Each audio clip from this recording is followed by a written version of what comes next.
Hello everybody and welcome back to the channel. Hope you're doing well. Where are we? We're in Halls of Heroes. Yes, the event which has now been going on a week, and I'm pretty delayed with doing some kind of like guide or helpful video. Now, I don't know if you've come across many people saying, hey, what's the best champion for this? Or, just use Corvus. And that's not really the answer I think we all want to hear. Because you might be saying to yourself, hey, I don't have Corvus, but are there any other options to make this event or the extent of champions you go up against do well when it comes to things like persistent charges or pre-fight abilities or just general carrying on combos from fight to fight? And the answer is yes. Yes, there's plenty of champions. There's 10 really good champions to mention. Now, first and foremost, of course, there is the ever delightful Corvus Glaive. Building up missions by doing different types of fights is very important. Yes, of course. You got Hunt the Uncanny, you got Challenge Defenses, you got Sabotage Technology, and you've got Eliminate Avengers. And maybe if you come across plenty of Avengers, then you'll manage to get plenty of persistent charges and do an extensive amount of damage when you go from fight to fight. Also, there's Aegon. But not this Aegon. This Aegon's the wrong one because it's not awakened. Ah, yes. This one, 'tis better. Because you've got that at the end of the fight, Aegon adds 65% of his final combo meter into the persistent charges, up to 999. Call the, emergency services. Aegon's abilities that count the combo meter add his persistent combo on top of it. So you're going from fight to fight, adding up the combos. And then as you can see here, with the extent of hits, you get lovely things for it. Get right to the very max. And obviously you can see some amazing amount of damage, also unstoppable.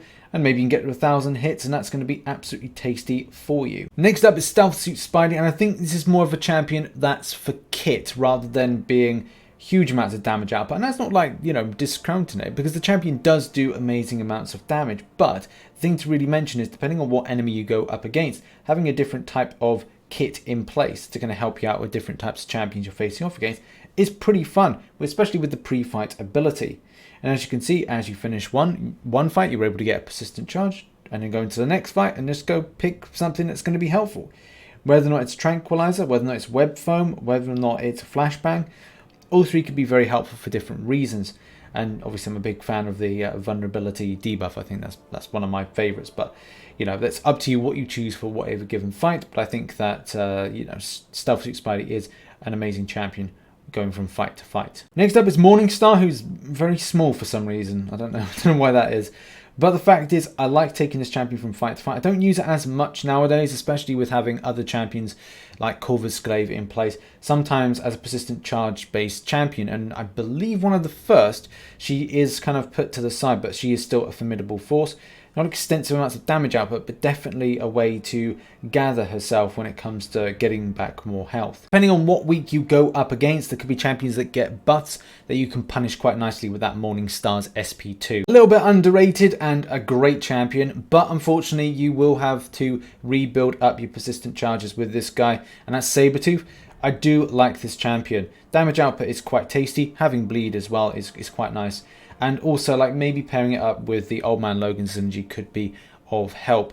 And do bear in mind, obviously, it's nice to have a range of different champions, not just some of these persistent charge-based champions in place. There are other options that you could use that are going to be equally as fun, but at the same time, it's not that emphasis going, okay, use a persistent charge champion, but it just means that you're able to either do more damage from fight to fight, or really kind of build up some decent stuff to really blast through until you finish off the particular year. Slightly underrated, but not one of the best, and that is Bishop. Bishop has the ability to take power from one fight to the next.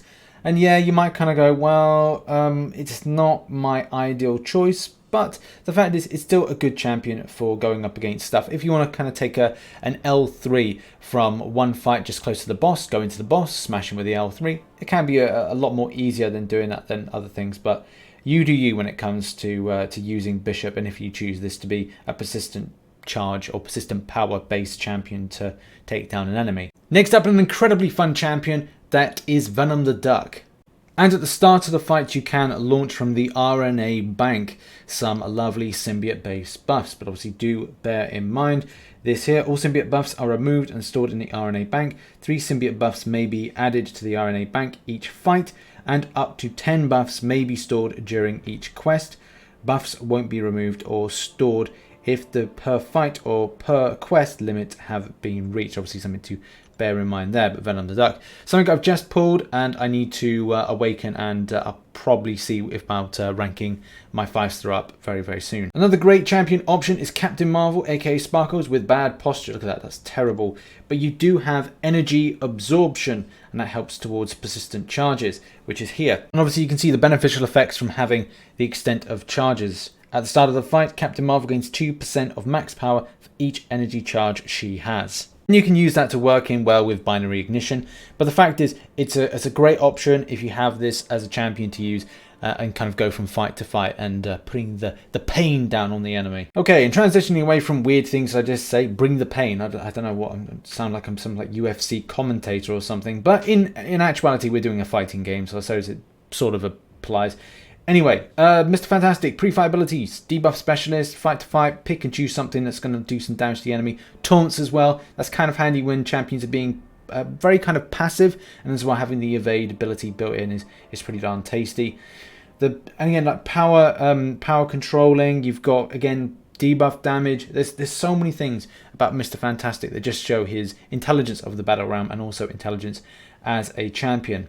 Also, like careful study is handy. Again, fight to fight, debuff specialist, just helpful to kind of have a champion like this that does debuff damage quite extensively, but at the same time it's fun to play as well. And the final one has got to be Guillotine 2099. There's a bit of work that needs to be put in order to get the 100 combos going from fight to fight. There is a pre-fight ability which is great, but also the only way that you really kind of do this is to put in SP3, as it says here. If Guillotine uses the attack to knock out her opponent, their soul is digitized and absorbed, allowing her to start the next fight with 100 hits in a combo meter, which is very important when you come to pre-fight abilities, special abilities, and stuff like that, because after 100 hits, things start to get better for this champion, especially when you kind of look at the pre-fight abilities here, while above 99 hits. So you go straight into having to these pre-fight abilities instantly into the next fight. So my main point of advice is saying when the enemy champion's at 1%, hit it in.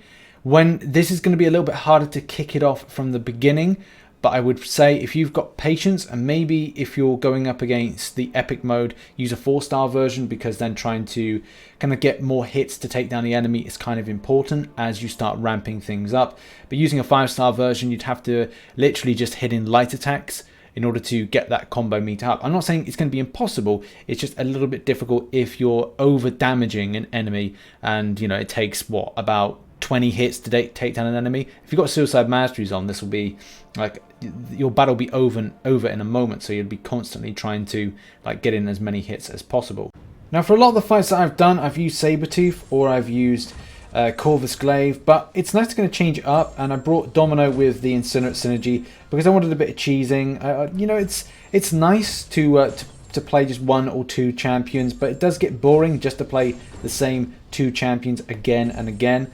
So I'm like, well, a few times I'm going to do a little bit of cheesing. So I did a little bit of cheesing with the old Domino and the Incinerate synergy. That's another option if you want to take that up. There's a few other champions out there with good synergies, but persistent charges meet some really kind of key champions is the name of the game. And there we have it. That has been the champions that I used. Now, again, like pointing out persistent charge-based champions at the start, it's not all about it, but it gives you an idea of other champions that could be used to do something similar as Corvus, because it's not all about Corvus Glaive. And the same thing is, it doesn't have to be all about persistent charge-based champions.